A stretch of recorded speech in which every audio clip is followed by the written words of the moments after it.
ഹൃദയം 300 ഗ്രാം തൂക്കമുള്ള ഒരു മുഷ്ടിയുടെ കൈയുടെ മുഷ്ടിയുടെ വലിപ്പമുള്ള ശരീരത്തിന്റെ വലതുഭാഗത്ത് ിരിക്കുന്ന അവയവമാണ് നമ്മുടെ ഹൃദയം.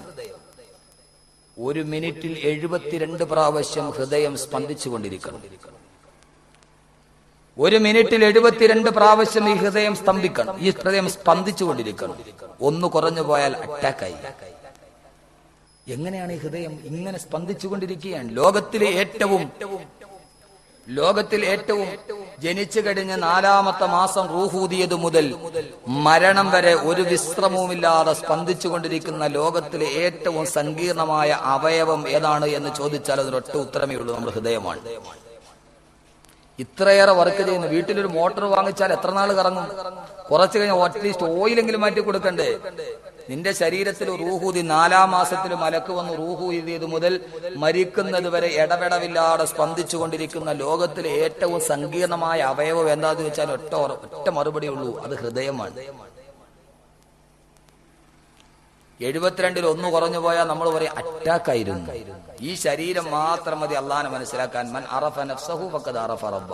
അൽഹംദുലില്ലാഹ് എന്ന് പറയാതിരിക്കാൻ പറ്റുമോ? 10 ഗ്യാലൻ വെള്ളവും 7 ബാർ സോപ്പുകൾ നിർമ്മിക്കാൻ ആവശ്യമുള്ള കൊഴുപ്പും, ഒരു കോഴിക്കോട് വെള്ളയടിക്കാൻ ആവശ്യമുള്ള ചുണ്ണാമ്പും, 2200 തീപ്പെട്ടിക്കോലുകൾക്കുള്ള ഫോസ്ഫറസും, ഒരു സാമാന്യം വലിയ ആണിയിലുള്ളത്ര ഇരുമ്പും, ഒരൽപ്പം മഗ്നീഷ്യവും സൾഫറും ശരിയായ അനുപാതത്തിൽ കൂട്ടിക്കുടച്ചിട്ട് ഒരു മനുഷ്യന്റെ ശരീരം ഉണ്ടാക്കിയെന്ന് കരുതുക. ആർക്കെങ്കിലും കഴിയുമെങ്കിൽ തന്നെ കണ്ണുകളുള്ള, കാലുകളുള്ള, മൂക്കുകളുള്ള, തലമുടിയുള്ള, തലയുള്ള, കാലുള്ള എല്ലാ അവയവങ്ങളുമുള്ള ഒരു മനുഷ്യനെ സൃഷ്ടിക്കാം. പക്ഷേ ആ മനുഷ്യന്റെ കണ്ണിന്റെ പീലിയൊന്നനങ്ങാൻ, അവന്റെ കണ്ണൊന്ന് ഇമവട്ടാൻ, അവന്റെ കൈവിരലുകളൊന്ന് ചലിക്കുവാൻ, അവന്റെ കാൽവിരലുകളൊന്ന് ചലിക്കുവാൻ ആ ശരീരത്തിൽ ഒരു റൂഹ് വേണ്ടേ? ആ ശരീരത്തിൽ ഒരു ആത്മാവ് വേണ്ടേ? ആർക്കാണ് അതിനെ കൊടുക്കാൻ കഴിയുക? ആർക്കാണ് ഈ ശരീരത്തിൽ ഒരു റൂഹിനെ ഊതാൻ കഴിയുക? അല്ലാഹു തന്നെ പറഞ്ഞു, നബിയെ പറഞ്ഞു കൊടുക്കുക. വയസ്അലൂനക അനിർ റൂഹ് ഖുലിർ റൂഹു മിൻ അംരി റബ്ബി വമാ ഊതീതും മിനൽ ഇൽമി ഇല്ലാ ഖലീലാ. ഓ നബിയെ പറഞ്ഞു കൊടുക്കുക.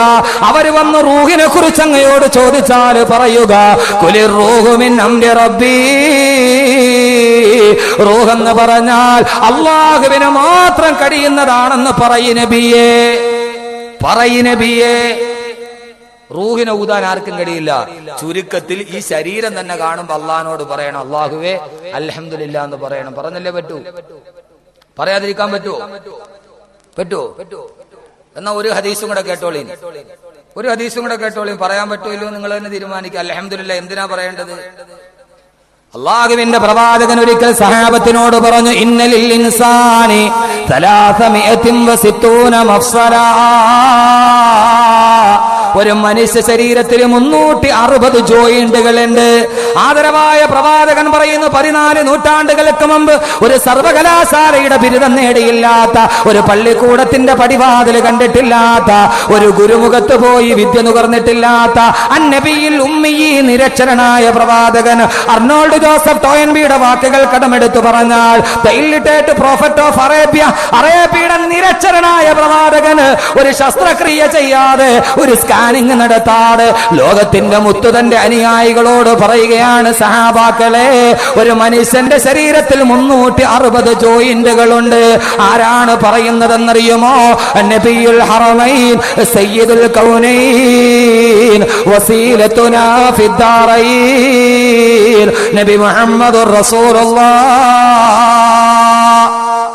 അള്ളാന്റെ പ്രവാചകൻ പറഞ്ഞു 360 ജോയിന്റുകളുണ്ട് മനുഷ്യ ശരീരത്തില്. ഇപ്പൊ തന്നെ നോക്കി, ഒരു കയ്യിൽ എത്ര ജോയിന്റ് ഉണ്ട്? കൈയുടെ ഇതിനെന്താ പറയണേ? ഭാഷയിലെ വ്യത്യാസം വലിയ പ്രശ്നം ഉണ്ടാവും.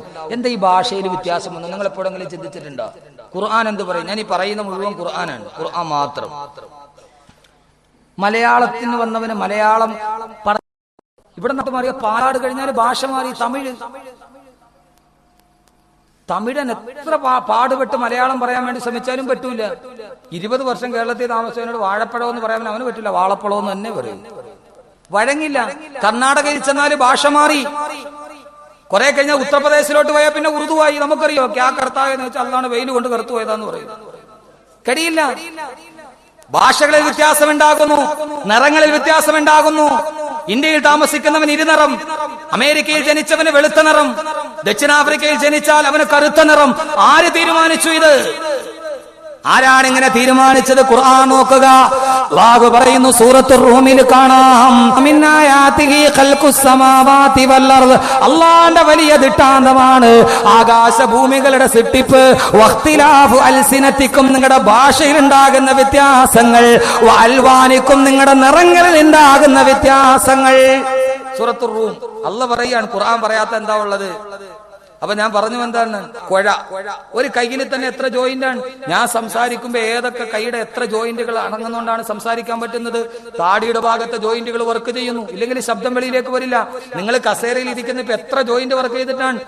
നടുവിന്റെ ജോയിന്റ് വർക്ക് ചെയ്യണം, കാൽമുട്ടിന്റെ ജോയിന്റ് വർക്ക് ചെയ്യണം, കഴുത്തിന്റെ ജോയിന്റ് വർക്ക് ചെയ്യണം, കൈയുടെ ജോയിന്റ് വർക്ക് ചെയ്യണം. വർക്ക് ചെയ്തില്ലേ കൈ ഇങ്ങനെ തന്നെ ഇരിക്കുള്ളൂ, ഇല്ലേ? വർക്ക് ചെയ്തുകൊണ്ടല്ലേ ഇങ്ങനെ അടിക്കാനും ഇങ്ങനെ നിർത്താനും. ഈ വർക്ക് ചെയ്യാത്തൊരവസ്ഥയെ കുറിച്ച് നമ്മളൊന്ന് ആലോചിച്ച് നോക്കിയാൽ റോഡിലൂടെ നടക്കാൻ പറ്റുമോ? നടക്കാൻ പറ്റും. ഇങ്ങനെ തന്നെ ഇരിക്കുന്ന അവസ്ഥ. നിങ്ങൾ അൽഹംദുലില്ലാ പറയുന്നത് എന്തിനാ? ഞാൻ വളരെ സരളമായ ഭാഷയിൽ പറയാൻ. നമുക്കെങ്ങാനും നടുവൊന്നും മടക്കാൻ പറ്റാതെ വന്നിരുന്നെങ്കിലോ, മുട്ടൊന്നും മടക്കാൻ പറ്റാതെ എത്രയോ ആളുകൾ വയസ്സായി കഴിഞ്ഞാൽ. അള്ളാഹുവിന്റെ പ്രവാചകൻ പറഞ്ഞു, മനുഷ്യ ശരീരത്തിൽ 360 ജോയിന്റുകളുണ്ട്. ഓരോ ജോയിന്റുകളും വർക്ക് ചെയ്യുമ്പോ അതിന് അനുഗ്രഹം തന്ന അള്ളാഹുവിന് ആ അനുഗ്രഹത്തിന് പകരമായി ഓരോ ദീനാറുകൾ നിങ്ങൾ സദക്ക ചെയ്യണേ. നിങ്ങളുടെ 360 ജോയിന്റുകൾ നിങ്ങൾ ഉപയോഗപ്പെടുത്തുമ്പോ അള്ളാന്റെ റസൂല് പറഞ്ഞതാണ്, നിങ്ങൾ ഓരോ ജോയിന്റുകളും വർക്ക് ചെയ്യുമ്പോ അതിന് അവസരം തന്ന തമ്പുരാന് നന്ദിയായിട്ട് ഓരോ ദീനാറ് നിങ്ങൾ സദക്ക ചെയ്യണേ. ഇത് കേൾക്കേ താമസം എന്ന് പറഞ്ഞാൽ, ഞാൻ 2 മണിക്കൂർ സംസാരിക്കുമ്പോ എന്റെ കൈ ചലിക്കുന്നു, എന്റെ കാല് ചലിക്കുന്നു, എന്റെ നാവ് ചലിക്കുന്നു, എന്റെ താടിയെല്ലാം അനങ്ങുന്നു. ഓരോന്നിനും ഞാൻ ഓരോ സ്വർണ്ണ നാണയ സദക്ക ചെയ്താൽ 2 മണിക്കൂർ സംസാരിക്കുന്നവൻ എത്ര സദക്ക ചെയ്യേണ്ടി വരും? ഇത് കേൾക്കേണ്ട താമസം. ബിലാൽ റളിയല്ലാഹു തആല ചോദിച്ചുവത്ര, നബിയേ മാലാ താഖത ലനാ യാ റസൂലല്ലാഹ്.